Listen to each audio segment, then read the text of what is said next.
What's up, everybody, and welcome to my Impact Wrestling review.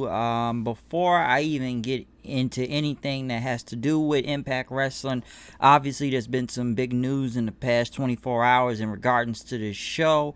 Listen, we all know about the whole allegation thing. I think I've almost spoken on this almost two different times and two different other reviews or whatnot, but now it has happened to Impact also, and I'm sure it'll happen to many other shows of either suspensions or firings. As everybody knows, though, we have found out that Impact themselves have fired Joey Ryan and Dave Christ, and they have suspended Michael Elgin, I guess, until further notice. But yes, yeah, it's a big thing because like I said, it's a lot of allegations going on and whatnot.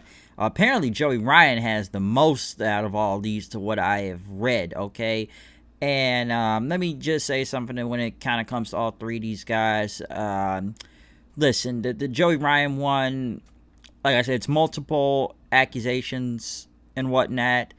And I know he said something on Sunday on his Twitter, and he ended up deleting his Twitter account. I think he just said too freaking much in there, because I think his lawyer, I don't know, he went off what his lawyer told him, and then he started going on talking about counseling and his ex-wife leaving him, and I don't know. It's a whole bunch of stuff when it regards to Joey Ryan's story, but he may have probably the worst out of all these allegations and whatnot. Listen, I'm no fan of Joey Ryan in general. You've seen me express this on this show many different times. I've said it before. I've had to watch that stupid dick flipping shit live and pay-per-view two different times, including Bound for Glory and whatnot.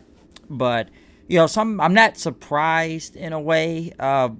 At his allegations, because this is a guy that flips people with his dick when it comes to wrestling. Listen, I don't know if he really did this stuff and that, but even I know people that said it's not really looking good for him. So I guess, like I say, Impact just really had no choice but to sever ties. And there is some stuff to say in regards to this show, which will be said soon enough, because with him being fired, obviously Impact had to do a lot of editing tonight, because he was supposed to have a match on here, a six-man, was like him, the whole cancel culture thing with Jake Christ and RVD, and it was supposed to be going against Crazy Steve and two mystery partners, and we didn't really know who they were going to be. I don't know if somebody even spoiled them. I heard it was the Rascals. I'm not sure. I'm sure it would have been Dave Chris. I'm going to get into him into a second. But, the Joey Ryan thing, like I said, does ruin a bit of the show. Now, listen, I wasn't the biggest fan of that whole cancel culture gimmick, which, ironically now, when you think about it, he's now getting the one with the cancel culture, because that's basically what's happening online to him right now, is the cancel culture. I don't really give a fuck about the cancel culture in general. I'm talking about the real thing, not the group and Impact and whatnot, because I've already said been a bunch of bullshit already in the past. But it's ironic now that he's doing a gimmick on this, but now he is now the one being canceled himself. So I don't know what will happen with Joey Ryan next. I don't know. I just know he was fired from this show while he had a gimmick going on and whatnot. But between that, Dave Chris, I don't really know Dave Chris's allegations very well. I haven't read every allegation that's come up on the internet in the past couple days. Okay, it's a lot of these things that I'm not gonna keep reading through every single one, but I know his name was part of it. I heard that they severed ties. I think it was some training thing or school or something, and they severed ties with Dave Chris. Now his brother Jake is still employed with the company, but Dave Chris was fired also. I didn't get to read all of his, so I guess it's that bad if they fired him and whatnot. So I don't know all the details of his. I just know he was fired. Michael Elgin. Now the Michael Elgin one, I actually thought these were from allegations that happened 2-3 years ago, but I think Elgin ended up beating the case, and I think he got that all settled out, because I don't think he technically did anything. Now, the stuff that's going on right now with him, allegedly, let me say, that he sent dick pics to some woman or something, and apparently Jordan Grace is involved. That's what I've just read offline out of all this, but That's apparently what he did, that he sent dick pics under a fake name. I don't know if that's true or not, but he got suspended. So his story is not as bad as a lot of these other ones. Like I said, especially Joey Ryan, his shit is just really, really bad. Just if you go read off of it. But, Michael Elgin's is not as bad. And I think Impact still looks a lot of value in Michael Elgin, which is possible, which is really true. So I don't think they were going to fire him. I do believe they'll probably let this die down for a second by keeping him suspended. Do I think he will be in Slammiversary? Because now there's questions in the main event Slammiversary. Some people believe he will be back by Slammiversary, which I want to say put the belt on him, but now if they say put the belt on him, they'll, folks are going to get on the internet and say, oh, how dare you support this man after what he allegedly did and whatnot. So we can't really do that. Now, if they had to put a replacement in for Elgin in that main event for Slammiversary, I think they should put Moose in if it was up to me. But I don't know who else they could put in that, fatal five-way for the world title. And, that's assuming if Tessa Blanchard is back during that time. But Elgin's is not as bad as, as the other two. Because, like I said, Joey Ryan's and Dave Chris are really that bad that they were getting fired from the company themselves. So, it's just, which was almost kind of like a writing on the wall for Joey Ryan, whatnot. Like I said, the guy went on too long of a statement, basically ran his freaking mouth too much on the internet, and ended up deleting his account and everything. So I don't know what will happen with these guys next. I don't know what the future is. Like I said before, when it comes to a lot of these cases, it's like three sides, different story. There's the accused, there's the accuser, and then there's the truth. I don't know what will happen in the future of this, or if they will go to court, or I don't know. But like I said, I'm not really sure. That's the only way you can really do it, is to go to court or have proof or whatnot of all this stuff. But that's a story for another time. But I just wanted to talk about the two firings in the release, because it's a pretty big news, especially in under the past couple days and hours or whatnot. Because I was wondering if Impact was going to do anything, especially with the Joey Ryan. Were they going to fire him? Were they going to keep him? And they end up firing him. So now they did have to edit clips out tonight. We'll get to later on, because at least they found some type of way to keep the show going without mentioning him, because like I said, they were hyping up this 6-man tag and it didn't happen.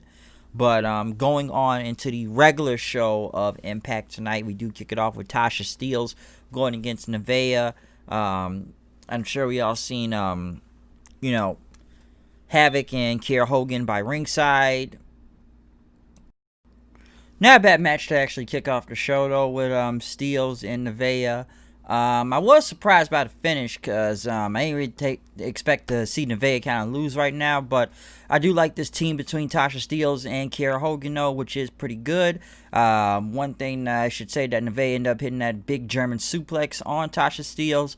Kiera Hogan pretty much came in for the distraction. Tasha Steelz ended up rolling up Nevaeh for the win. So, yeah, Tasha and Kiera Hogan pretty much still won, which will probably be a match next week between Havoc and Kiera Hogan, which they did announce anyways for next week. But not bad, though. But at least, like I said, they got a lot of women stacked on the show nowadays, especially with the tag teams. Like I said before, I'm not sure it's going to be any tag titles, but not a bad match to kick off the show. But next they went to a segment, I guess I should say segment then, of Busted Open Radio with David La Garcia. I'm sorry, I don't watch the Busted Open Radio show. I know about it, but I don't watch it like that. And they had an interview with Deonna Purrazzo. I saw Tommy Dreamer, who was there also. Deonna Purrazzo pretty much talked about how about her goals and Impact, what she wants to do, and she talked about how she's gonna really be big in Impact right now, especially going for the title. Next Jordan Grace pretty much showed up saying, like, listen, if you wanted a title shot, you could have just came and talked to me, okay? But you wanted to try to attack me from behind. Jordan Grace pretty much went on to say that she's going to fucking crush Deonna next time she sees her. But Deonna pretty much says that you're being disrespectful right now. And listen, I'm just driving you crazy at this point, because, listen, I'm the face of this division. And I even won a match yet on this show. I'm the face of the division, as she says. Deonna pretty much went on to say that I will become the champion. I'm going to beat you. And Jordan pretty much says, listen, I'll challenge you anytime, any place, okay? But Deanna pretty much said that, listen, you're very disrespectful right now, and you're not going to get an answer out of me, okay? And now we are done with this interview. I'm out of here, which they actually went back to, I guess, backstage, in which Deanna did end up doing an interview saying that, talk about Jordan Grace, and Jordan Grace wanted to get her hands on her. Deanna pretty much says that Jordan Grace is a lower class person, and that she'll only challenge Grace only if she puts the Knockouts Championship on the line, which was announced later for Slammiversary. So that match is actually going to happen. Jordan Grace and Deonna Purrazzo. Alicia Edwards is back. I see. We haven't seen her in a while. Pretty much talking to Deonna Purrazzo, welcoming her into the Knockouts division, try to give her some advice, but Deonna told her to quiet it and do not interrupt her. And listen, I'm not going to take advice from you, okay, especially people like you. And Deonna pretty much, listen, I know about your family issues and drama, and you can pretty much take that away. And Alicia said, listen, I'm gonna show you all this drama and this whole Vertosa thing. You bring that to the ring too, because I'm gonna bring the drama to the ring. So yes, Alicia Edwards back in the fold again. Next though, they went to Johnny Swinger, who, I guess, we got a lot of Johnny Swinger on this show tonight. A lot of Johnny Swinger segments on here. I didn't think we'd get this much TV time for him, but I guess he was waiting for this third person he was talking about for this tag match. Next thing you know, Rich Swann shows up. Rich Swann is back again and pretty much says, listen, man, I guess you're on the team tonight. We're going to go discuss the plan and whatnot. But Swann says, listen, man, I'm still friends with Mac, and I am not medically cleared to wrestle yet, so I'm not helping you, okay? And Swinger pretty much says, listen, man, you're just stooging right now, but, and everything, so you need to help us out. But Swann ended up leaving anyways, and pretty much we're going to get more of him later. Next, they end up playing the whole segment. I know, listen, I've said a lot of things about these Impact flashback things, especially playing the entire tournament and what, well, not entire tournament, but the entire segment of one thing. This one is actually understandable. I like it when they kind of keep these Impact, segments brief, the flashback ones, and don't play the whole freaking match on there.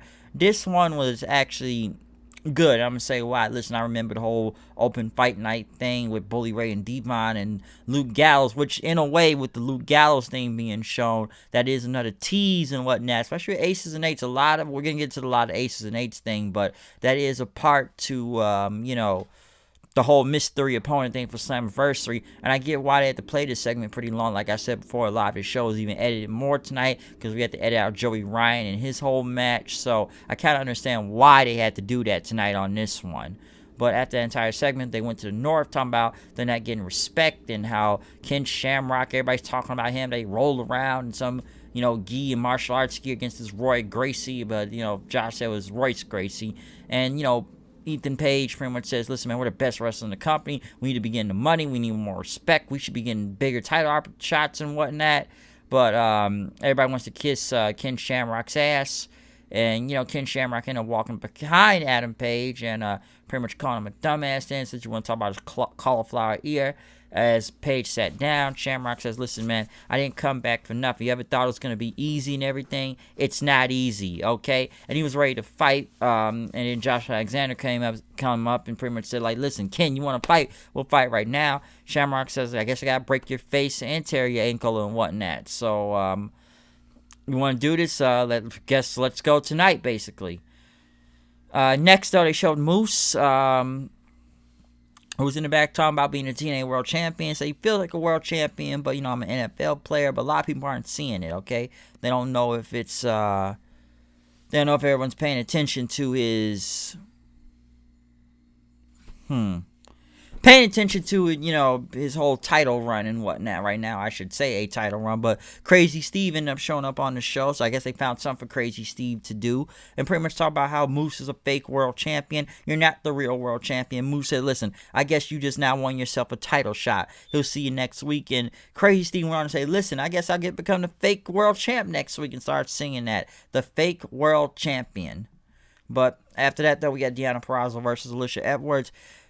Just kind of a quick match, honestly. Of course, Deonna Purrazzo is going to go over in her debut match tonight against Alicia Edwards. Putting in the arm bar, of course, focusing on Edwards' arm throughout most of the match. And like I said, she won with the Fujiwara armbar. That's basically her finisher right now. So, yes, Deonna Purrazzo ended up winning the match. And then pretty much after she attacked again, but Jordan Grace came out to make the save as Deonna got out of dodge. So, yes, I'm sure it's going to be a really good match at Slammiversary. Deonna, once again, continues to be really good on Impact right now.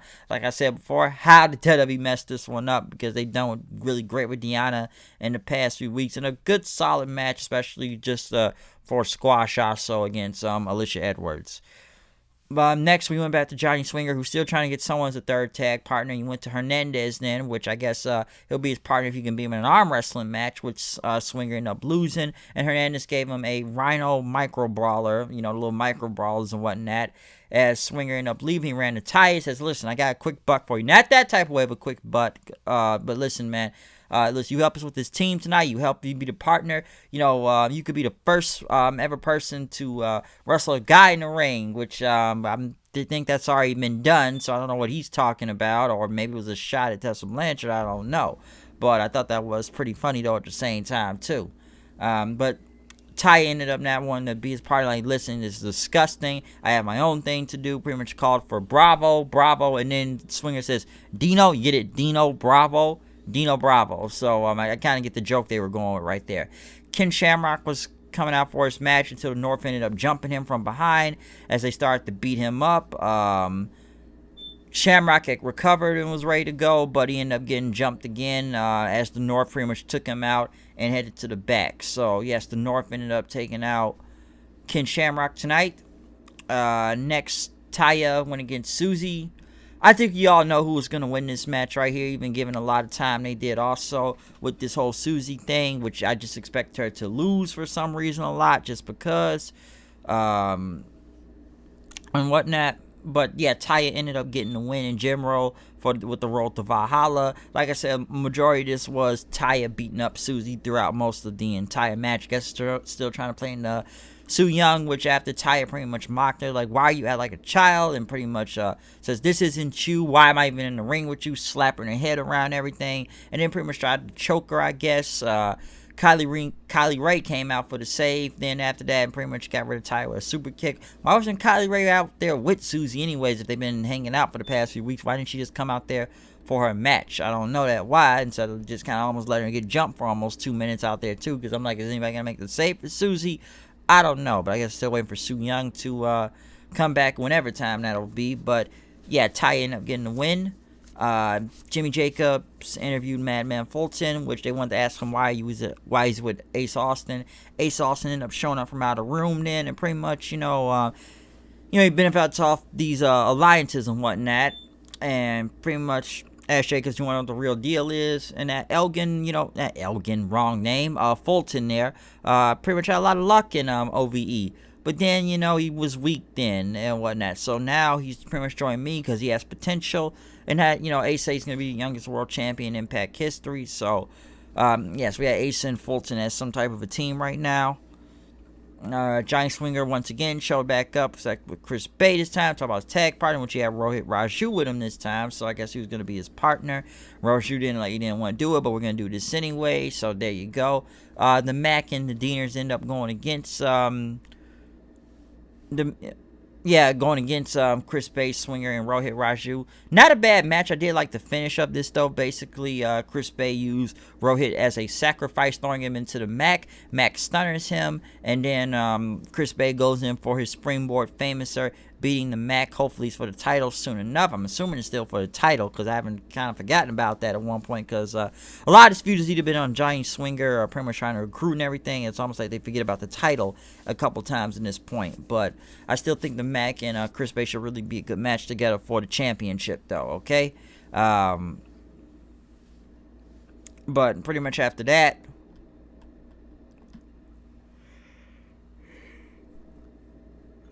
excuse me, D'Lo Brown was in the back on his laptop until Reno Scum came in, pretty much calling him McDougal and whatnot. As D'Lo Brown trying to get some work done on his computer. Pretty much they started talking about, like, he used to be a tough guy and everything, but followed by TJ Perkins came into the fold. Pretty much, you want to have some tough guys and whatnot, saying McDougal, let McDougal pretty much do his papers as piece, as TJ P put it.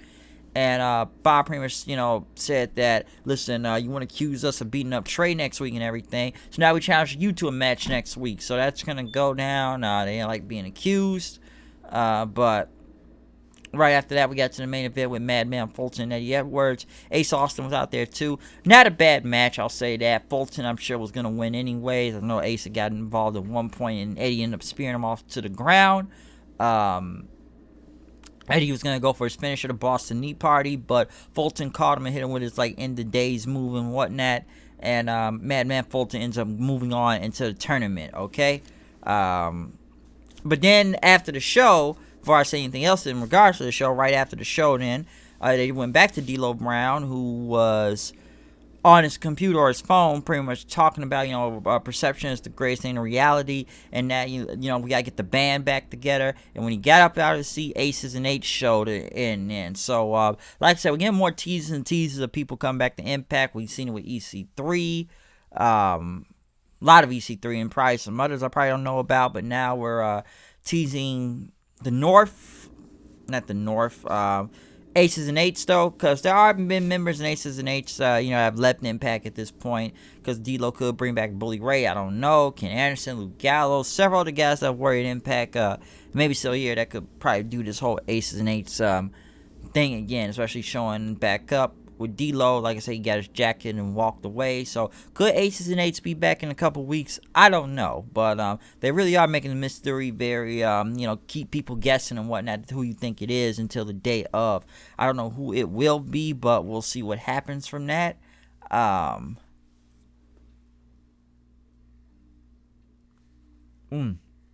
Excuse me.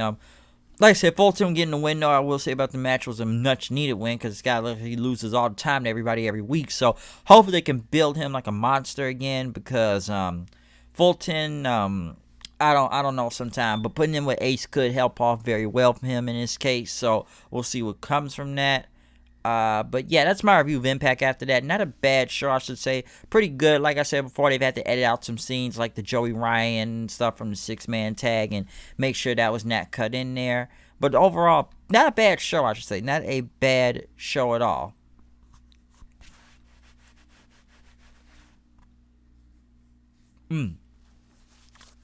Excuse me, but yeah, like I said before, though, not a bad show at all. Pretty good stuff on Impact in regards to the whole world, well, not much the world title, but several other titles from the Knockouts Championship to the Junior Heavyweight Championship they've had tonight on there too. So this is not a bad show. I will say that.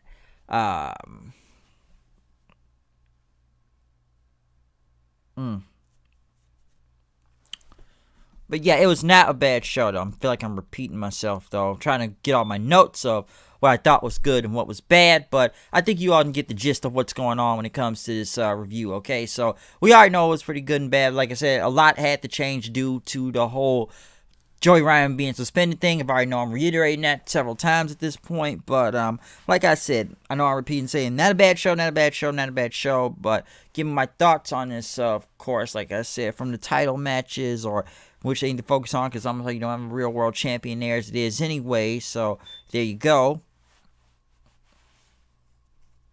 Beginning was not bad also. Let me say that. What was in the beginning?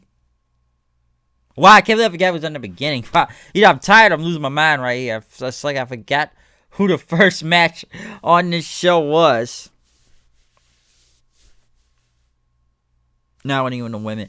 Wow, yeah, I can't believe I'm forgetting that. Wow, it's like my mind just went blank on the first match. I don't know why. I just talked about it. Oh, yeah, Tasha Steelz and Neve. I don't know why I forgot about that. My mind just literally slipped right there, okay? But like I said, Impact was not bad. We still got a few more weeks till Slammiversary. We'll still see what happens. I don't know if Michael Elgin will be replaced with Slammiversary. It doesn't look like they haven't mentioned anything with regards to Bound for Glory, especially the match card and whatnot. I don't know if it could be changed.